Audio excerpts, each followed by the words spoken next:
حتى أهل البدع والأهواء، أهل البدع العقائدية وأهل البدع السياسية. أنا أقول بيننا وبينكم السلف، بيننا وبينكم الكتب، كان فيقول البدع بيننا وبينكم. Bismillahirrahmanirrahim. Qala Syekh Abdul Aziz Al-Rafiq rahimahullahu taala.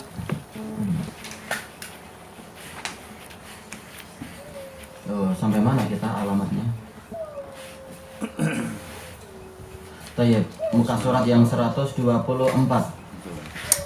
Qauluhu ma lam yunazzil bihi sultana, sesuatu yang Allah tidak menurunkan argumentasi tentang itu. Burhan wa hujjah, yaitu bukti dan argumentasi. Bal anzalal burhana wal hujjata fi tahrimih. Bahkan Allah itu menurunkan bukti dan argumentasi tentang haramnya perbuatan tadi. Bukan untuk membolehkan, tapi untuk mengharamkan perkara-perkara tadi. Berbuat syirik, berbicara atas nama Allah tanpa ilmu, dan lain-lain. Masalah kekejian, masalah dosa dan sebagainya itu. Wa annahu a'dhamudz dzunubi 'alal itlaq. Dan bahwasanya dia itu adalah dosa yang paling besar secara mutlak. Telah banyak dalil-dalil yang menunjukkan bahwasanya dosa yang paling besar secara mutlak adalah kesyirikan. Was-sultanu wal burhanu wal hujjatu wad dalil alfazun mutaradifah. Sultan yaitu argumentasi, burhan bukti, hujjah sama argumentasi. Sultan kadang artinya adalah dalil, kadang artinya adalah kekuatan. Karena ilmu itu mendatangkan kekuatan, maka ilmu dinamakan sultan di dalam Al-Quran.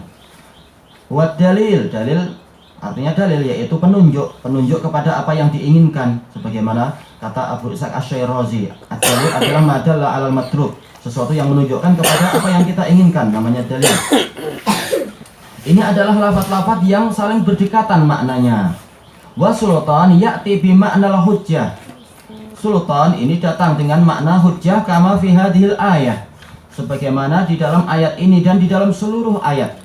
Sebagaimana dijelaskan oleh Imam Asy-Syafi'i rahimahullahu taala, lafaz sultan di dalam Al-Qur'an semuanya artinya adalah hujjah, kecuali di satu tempat yang di dalam juz yang ke-29 itu, yang mana orang ini mengatakan halaka anni sultaniyah, telah hilang atau telah hancur dari saya sultan saya. Maksudnya adalah kekuasaan saya. Makanya disebutkan oleh Syekh Al-Rasyid di sini, wa ya'ti bi makna al-mulk, dan sultan itu juga datang dengan arti al-mulk, kekuasaan.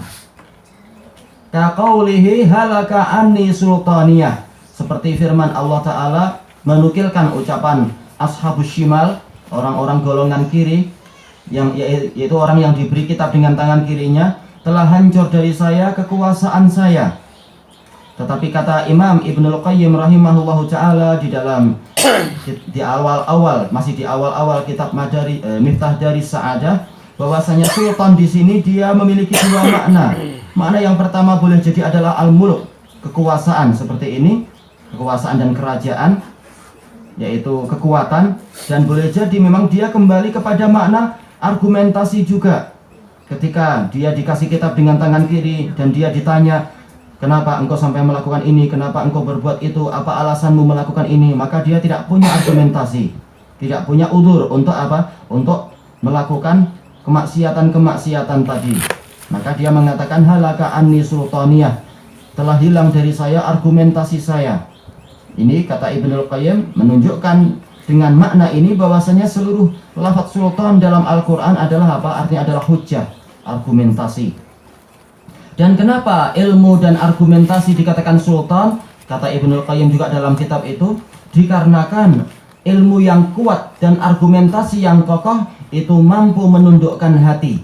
Sampai bahkan para penentangnya sendiri, hatinya itu walaupun mulutnya menentang, tapi hatinya tahu ini memang inilah yang benar. Tapi hawa nafsunya apa? Tidak mau ikut. Tetapi hati dan akal dia tahu bahwasanya inilah yang benar dan tunduk kepada apa? Kepada argumentasi yang didatangkan tadi. maka ilmu adalah sultan. Ilmu itulah kekuasaan yang sebenarnya. Ilmu itulah kerajaan yang sebenarnya. Hanya saja apa kita tidak sedang membahas panjang lebar tentang masalah itu, jadi ini cuma diambil sekelumit saja tentang masalah sultan di sini. Wa ya'ti bi makna tasalluti wasaytarah, yaitu artinya adalah hampir sama, yaitu kekuasaan. Al-mulk, kepemilikan dan kerajaan.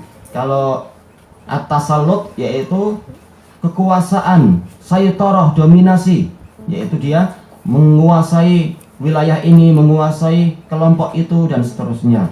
Tasallut, berkuasa. Ka qaulihi innahu laisa lahu sultanun 'alal ladzina amanu. Seperti firman Allah Ta'ala, sesungguhnya setan itu tidak memiliki kekuasaan terhadap orang-orang yang beriman. Orang yang setia kepada Allah, maka setan tidak mampu menyakiti dia, tidak mampu mengganggu dia dan menguasai dia. Kalaupun mengganggu, hanya sampai tingkat was-wasah saja, bisikan-bisikan, kemudian teror di dalam hati, tetapi tidak mampu dia berkuasa kepada pengikutnya. Makanya innama sultanuhu 'alal ladzina yatawallawnahu wal ladzina hum bihi musyrikun. Setan itu hanyalah berkuasa kepada orang-orang yang memang setia kepada dirinya dan orang-orang yang menyekutukan dirinya dengan Allah.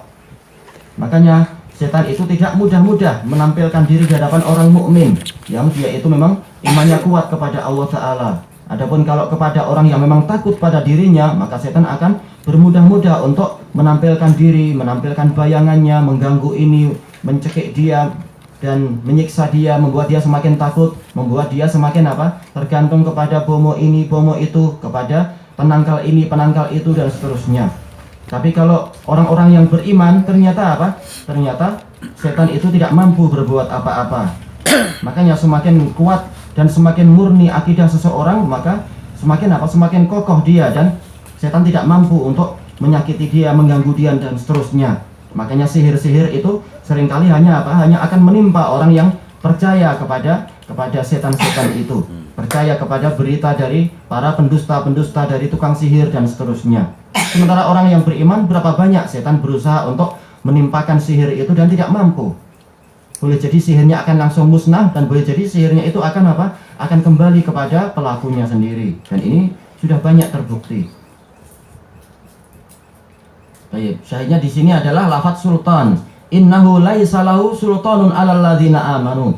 Setan tidak memiliki kekuasaan apa-apa terhadap orang-orang yang beriman. Baik, qauluhu wa an taqulu 'alallahi ma la ta'lamun. Dan Rabbku hanyalah mengharamkan kepada kalian untuk kalian itu berbicara atas nama Allah perkara yang kalian tidak mengetahuinya. Ilmu itu agama itu harus dibangun di atas ilmu. Ilmu yang apa itu? Yang seperti kembali kepada lafaz tadi, malam yunazzil bihi sultana, perkara yang Allah tidak menurunkan hujahnya. Berarti apa? Agama ini harus dibangun di atas wahyu yang Allah turunkan. Dibangun di atas apa? Dalil-dalil dari Al-Quran, dalil-dalil dari As-Sunnah. Tentunya dengan dengan bimbingan para sahabat yang mereka itu tahu ajaran Rasulullah, tahu bagaimana ayat itu turun, dan tahu dalam kejadian apa ayat itu turun, dan mencakup kepada apa saja ayat itu berbicara dan seterusnya. Intinya adalah ilmu bukan diambil dari mimpi-mimpi, bukan diambil dari perasaan-perasaan, bukan diambil dari hasil siasat dan disertasi dan sebagainya. Ilmu agama itu diambil dari wahyu dengan pemahaman-pemahaman yang benar dari wahyu tersebut. Kalau tidak, maka dia akan masuk kepada perkara yang Allah haramkan di sini, yaitu kalian berbicara atas nama Allah tanpa ilmu. Sementara Allah melarang kita untuk mengikuti sesuatu tanpa ilmu. Wala taqfu ma laisa laka bihi ilm. Innas sam'a wal basara wal fuada kana ulaika anhu mas'ula. Jangan engkau mengikuti sesuatu yang engkau tidak punya ilmu di situ. Sesungguhnya pendengaran, penglihatan dan hati itu semuanya akan ditanyakan. Itu menunjukkan bahwasanya beramal harus dengan ilmu, dan ilmu yang terpandang adalah Al-Quran dan Sunnah. Tayyib. Qala Asy-Syaikh Al-Rasyid rahimahullah, ay wa an taqulu 'alallahi minal iftira'i wal kadzib ma la ilma lakum bih. Yaitu kalian berbicara dengan kedustaan, dengan kebohongan atas nama Allah, sesuatu yang kalian tidak punya ilmu. mengatakan, oh Allah menyukai perbuatan ini, oh Allah menginginkan kita berbuat itu. Kalau ditanya, mana bukti bahwasanya Allah menyukai itu? Oh, tidak punya dalil dia. Cuma apa, dengan perasaan sepertinya ini bagus, sepertinya itu bagus. Padahal apa, ilmu bahwasanya agama itu dibangun di atas wahyu. Seandainya kita cukup beragama itu dengan perasaan, cukup dengan apa, akal, nih saya tidak perlu Rasul itu datang dengan membawa wahyu, tidak perlu Allah Ta'ala menurunkan kitab. Cukup Allah Ta'ala menyerahkan agama itu kepada kecerdasan manusia. Tapi manakala tidak seperti itulah ya Allah inginkan, manakala kecerdasan manusia itu sangat terbatas, tidak tahu perkara yang gaib, tidak tahu perkara-perkara rinci yang akan membahayakan akhirat mereka, maka apa?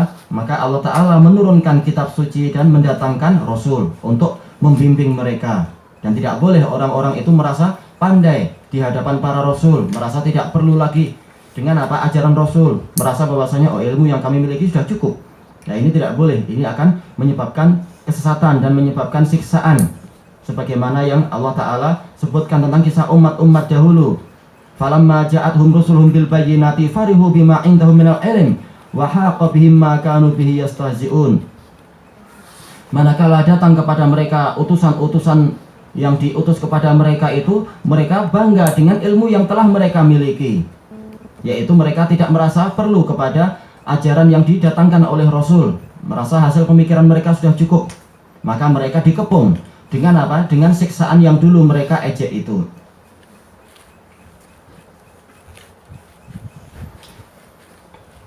Baik. Qal fa khatama hadhil muharramat bil qawli 'ala Allahi bila ilm. Maka Allah menutup perkara-perkara yang diharamkan tadi dengan apa? Yaitu masalah berbicara atas nama Allah tanpa ilmu. Li'annahu asluha wa a'zamuha. Karena inilah punca dari segala keharaman-keharaman tadi. Dia inilah asal dan sumber dari perkara yang haram tadi. Kenapa orang berbuat syirik? Karena sumbernya adalah apa? Dia berbicara atas nama Allah tanpa ilmu, meyakini sesuatu tanpa ilmu, melakukan sesuatu tanpa ilmu, dan seterusnya. Begitu pula kenapa dia itu berani untuk mendolimi orang lain, karena dia memiliki keyakinan-keyakinan yang tidak dibangun di atas ilmu. Yakin oh ini tidak apa-apa, atau yakin oh nanti mudah untuk disetel kembali, oh yakin bahwasanya Allah Ta'ala tidak akan menyiksa saya dengan semata-mata semacam ini, dan seterusnya. Jadi sumber dari segala kemaksiatan adalah apa? Adalah berbicara atau keyakinan atas nama Allah tanpa ilmu tadi. Wa a'zamuha, dan itu adalah sebab yang paling besar.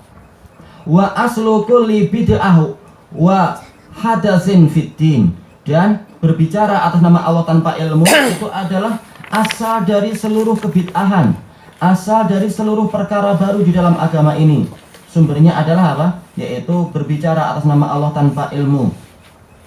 Mengatakan yaitu apa? Oh Allah menyukai untuk kita mengadakan perkumpulan pada malam 12 Rabiul Awal. Oh Allah suka itu. Untuk apa? Maulid Nabi. Kalau ditanya mana dalilnya, mana dalil dari Allah dan Rasulnya, oh tidak punya ternyata. Hasilnya hanya apa? Hanya perasaan saja. Hasilnya dari apa? Dari dalil-dalil yang ditarik-tarik ke situ. Alasannya oh Allah mengatakan qul bi fadlillah wa bi rahmatihi fabidzalika falyafrahu. Katakanlah dengan karunia Allah dan dengan rahmatnya, dengan itulah hendaknya mereka gembira. Oh, sementara kami ingin gembira dengan karunia Allah berupa datangnya Rasul. Maka berarti boleh mengadakan perayaan Maulid Nabi. Dari mana ayat itu mengajak kepada Maulid Nabi? Bahwasanya gembira dengan karunia Allah adalah dengan membuat perayaan itu menyerupai apa? Menyerupai Natalnya orang-orang Kristen. Oh, orang Kristen memiliki apa? Memiliki hari kelahiran Nabi mereka. Oh, kami juga memilikilah, kami buat.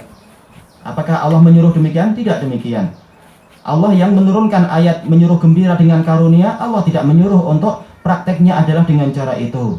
Tetapi prakteknya adalah dengan apa? Kita cintai ajaran Rasulullah dan kita terapkan dalam kehidupan sehari-hari, dan kita bela kehormatan beliau ketika dihina orang-orang kafir itu. Ketika syariat beliau diremehkan, maka kita yang membela beliau, dan kita hidupkan sunnah-sunnah beliau yang telah dimatikan oleh orang. Bukan menghidupkan syariat orang lain, tapi menghidupkan sunnah Nabi yang sudah banyak dibenci oleh masyarakat, oleh kaum muslimin sendiri. Ini baru bukti cinta.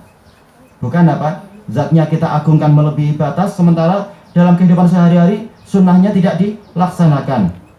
Imam mengatakan, luruskan barisan kalian dan rapatkan kaki. Ternyata mereka tidak mau juga. Kalau kita mendekat malah kaki kita yang diinjak. Kalau kita bilang, ya Rasulullah mensunahkan ini, dia bilang, itu sunnah. Katanya cinta Nabi, katanya mengaku ahlu sunnah. Tapi kalau diajak ikut sunnah malah meremehkan. Tapi kalau ajaran ustadznya atau ajaran pemuka agamanya yang Rasul tidak mengajarkan itu, dia dengan semangat, dengan segala cara dia membelanya. Berarti kalian itu ahlu sunnah ataukah ahlul bid'ah?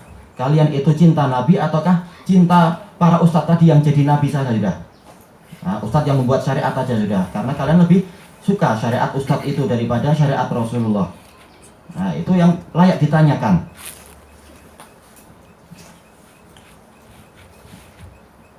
Syahidnya di sini apa? Yaitu sebab datangnya bid'ah dan perkara baru adalah berbicara atas nama Allah tanpa ilmu. Tayyib, fafihi tahrimul qawli 'ala Allahi bila ilm. Maka di dalam ayat tadi ada dalil tentang haramnya berbicara atas nama Allah tanpa ilmu. Mengatakan ini bagian dari agama padahal bukan bagian dari agama. Meniru apa perbuatan orang-orang Yahudi yang mengatakan oh ini bagian dari kitabullah padahal bukan dari kitabullah.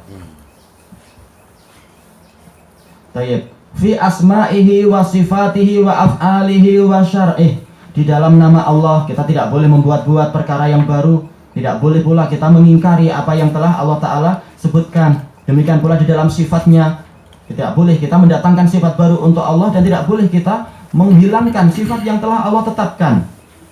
Demikian pula di dalam perbuatan-perbuatan Allah. Kita ikuti apa yang Allah Ta'ala ceritakan itu. Allah melakukan ini, kita katakan oh ya kita beriman Allah melakukan ini. Tidak seperti ucapan orang-orang oh tidak boleh Allah Ta'ala itu dia istiwa di atas arsy. Gimana nggak boleh? Sementara Allah yang mengabarkan pada kita, terserah dia mau berbuat apa. Oh tidak boleh kita menunjuk ke langit. Sementara Nabi yang menunjukkan jarinya ke langit, menunjukkan kepada Allah. Kita ikut saja, tidak boleh kita malah menjadi hakim di dalam agama Allah itu, menghakimi Allah. Terserah Allah mau melakukan apa. Wallahu yahkumu ma yurid. Allah menghukumi apa yang dia inginkan. Kita hanyalah hamba dia. Jangan bersombong-sombong di muka bumi ini. Wa fi dinihi, dan di dalam agama Allah tidak boleh kita berbicara atas nama Allah tanpa ilmu, mengatakan ini bagian dari syariat padahal bukan. Wa syar'ih, sama dalam masalah syariat Allah. Intaha min kalami Ibnul Qayyim rahimahullah. Selesai dari ucapan Imam Ibnul Qayyim dalam I'lamul Muwaqqi'in yang pertama, muka surat 38. Dan inilah seharusnya adab seorang hamba. Apa gunanya kita setiap hari berdoa selesai sholat, ya Allah peliharalah akidah saya. Ternyata akidahnya yang diajarkan Rasulullah tidak mau, yang diajarkan Allah tidak mau, yang diajarkan orang-orang yang mengikuti orang Yunani baru mau. Dan meminta agar inilah yang dipelihara akidahnya. Peliharalah tauhid saya, sementara mereka sering pergi ke kuburan. Tauhid apa yang mereka miliki? Sementara mentauhidkan Allah di dalam syariat tidak mau. Yaitu apa? Allah yang mengharuskan untuk kita ikut Allah dan Rasulnya. Kita justru tidak mau. Kita memilih apa? Lebih mengutamakan syariat orang lain. Syariat apa? Syariat para makhluk. Padahal Allah dan Rasulnya telah menggariskan apa yang betul. Allah Ta'ala telah berfirman, ya ayyuhalladzina amanu la tuqaddimu baina yadayillahi wa rasulih wattaqullah innallaha sami'un alim. Wahai orang-orang yang beriman, jangan kalian dahului Allah dan Rasulnya. Takutlah kalian pada Allah. Sesungguhnya Allah mendengar apa yang kalian ucapkan dan Allah tahu apa yang di dalam hati kalian. Kata para ulama, maksudnya adalah jangan kalian bicara sebelum Allah dan Rasulnya bicara dalam suatu masalah. Jangan kalian menetapkan sesuatu sebelum Allah dan Rasulnya yang menetapkan. Makanya orang-orang yang membuat bid'ah itu mereka telah mendahului Allah dan Rasulnya. Allah tidak menyuruh melakukan itu, mereka yang melakukan itu.